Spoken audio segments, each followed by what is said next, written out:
and the beanstalk. Once upon a time, in a small cottage on the edge of a village, lived a poor widow and her son Jack. They had no money, and their only possession was a cow that gave them milk. But one day, the cow stopped giving milk, and Jack's mother said, "We have no choice, Jack. You must take the cow to the market and sell it. We need money to buy food." Jack set off toward the market, leading the cow by a rope. On the way, he met a strange old man who said, "Good morning, young lad. Where are you taking the fine cow?" "I am going to sell her at the market," Jack replied. The old man smiled and reached into his pocket. "I have something even better than money," he said, holding out 5 shiny beans. "These are magic beans. If you plant them overnight, by morning they will grow into something wonderful." Jack was excited. "Really?" "Indeed," the man said. "Trade me a cow, and these beans will bring you more wealth than you can imagine." Jack eagerly handed over the cow, took the beans, and ran home. But when he showed the beans to his mother, she was furious. "Jack, you foolish boy! You traded our only cow for some silly beans?" In her anger, she threw the beans out the window and sent Jack to bed without supper. Jack lay in bed feeling sad, but he was too tired to argue. He drifted off to sleep. The giant beanstalk. When Jack woke up the next morning, he could hardly believe his eyes. Outside his window, a gigantic beanstalk had grown overnight. It stretched high into the sky, disappearing into the clouds. Jack was curious. "I have to see where this leads," he thought. So he began to climb. Up and up he went, higher and higher, until he reached the top. There, above the clouds, he found an enormous castle. Jack crept toward the castle doors, which were so big they seemed built for a giant. Just as he was about to enter, the door swung open and a kind-looking woman appeared. "You should not be here, boy," she whispered. "My husband is a terrible giant who eats little children." Jack's stomach rumbled with hunger.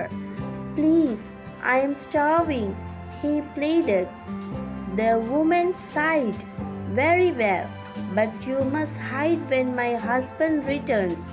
She led him inside and gave him bread and milk. Just as Jack finished eating, there was a loud boom, boom, boom as heavy footsteps shook the castle. The giant's voice rumbled through the halls. "Fee, fee, fo, fum. I smell the blood of an Englishman. Be he alive or be he dead, I will grind his bones to make my bread." "Quick, hide!" the woman whispered, shoving Jack into a cupboard. The giant stumped into the room. "Wife, bring me my gold," he demanded. She brought a large bag of gold coins, and the giant counted them until he grew sleepy. Soon he began to snore. Jack saw his chance. He crept out of the cupboard, grabbed a handful of gold coins, and ran out of the castle. He hurried down the beanstalk and showed his mother the stolen gold. She was delighted, and for a while they lived comfortably.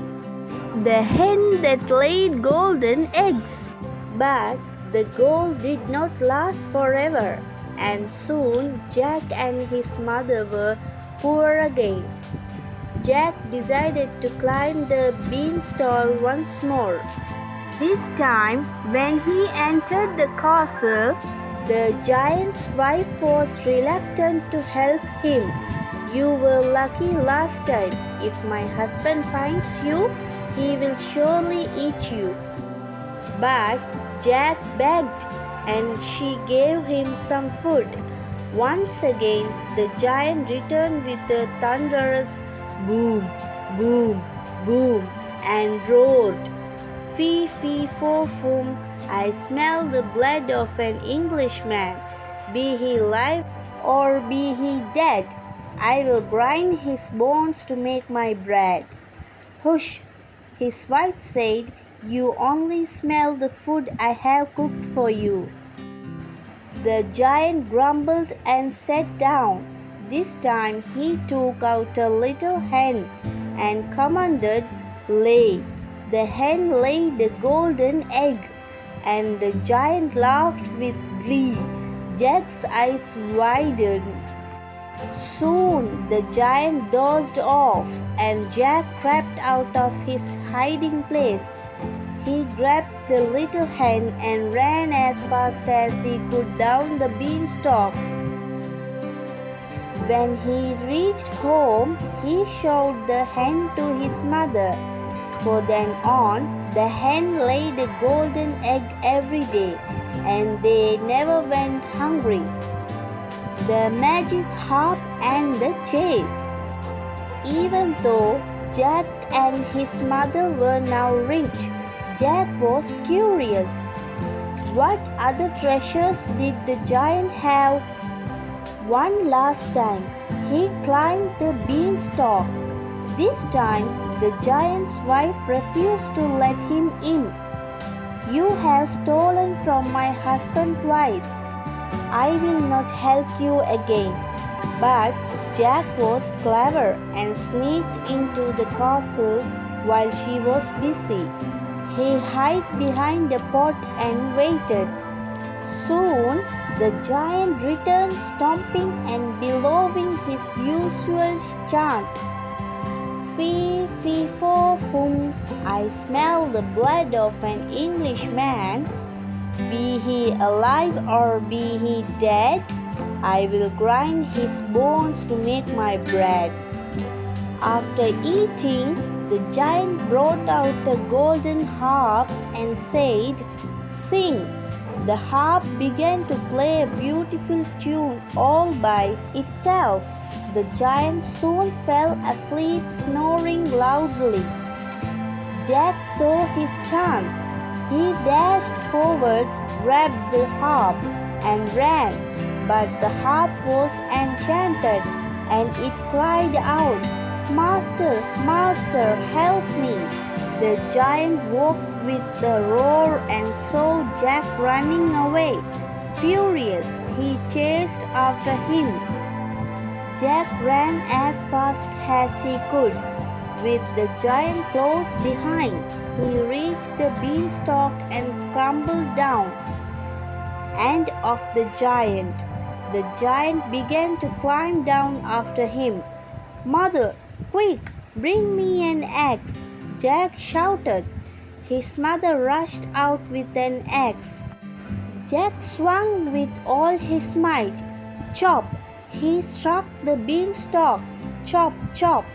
The beanstalk began to shake. With one final crack, the beanstalk snapped, and the giant came tumbling down. He crashed to the ground with a tremendous thud and was never seen again. Jack and his mother lived happily ever after with the golden harp and the hen that laid golden eggs. They were never poor again. Friends, if you like my video, like, share and subscribe. Press the bell icon. Thank you. Bye-bye.